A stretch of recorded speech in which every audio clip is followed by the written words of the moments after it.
Fundamentals 25, counter rotation. Slow the hitting shoulder at ball contact. When a pro tennis player hits the ball, the shoulder of the arm holding the racket typically slows just prior to ball contact and then typically speeds up again.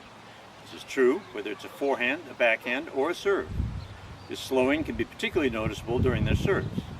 I've heard the purpose of this is to mimic the slowing of the hand by someone cracking a whip to cause the crack you hear, but I suspect the real reason is that the shoulder slowing down allows the pro to focus on the pattern better, since it slows the upper body rotation and thus causes the head to be relatively still as the pro is making contact with the ball, which has to make for better vision.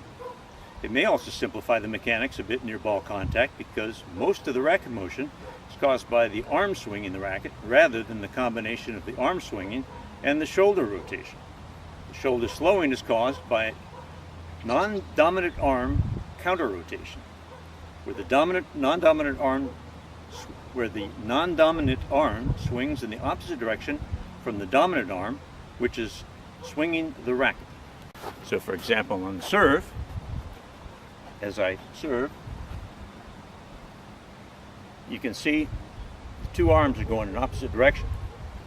So I'll toss the ball, and then as I bring the racket around this way and pronate, this is another example where you pronate, is on the racket swing.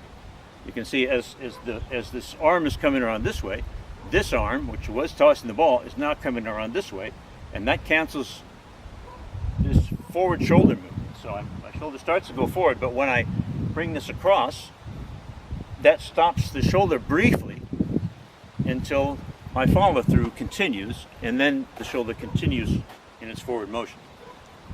The same thing is true for your other strokes. If you're hitting a forehand, you'll see initially that both shoulders are moving forward. Your upper body is stroking the ball, both shoulders are moving forward. But right around ball contact, you watch the pros, they'll suddenly stop their left arm and shoulder moving around, and that arm will fold into their body in order to keep a nice stable pivot point at ball contact to minimize the error that you make in contact. Same thing on the backhand. You see Federer, like with the one-hander, obviously two-hander, there's no counter rotation, but with the one-hander, you see Federer, he'll hit it, and then you'll see the back arm go the opposite direction. And that, he'll start around, but then when he goes to make contact out here, then he'll do that. So from the front, if you're hitting the forehand, your upper body moves around, and right at contact, you do this, and that stops the shoulder to allow a nice steady shoulder when you hit it. Same thing backhand. You start around, and then you do this as you get to ball contact. That stops the shoulder.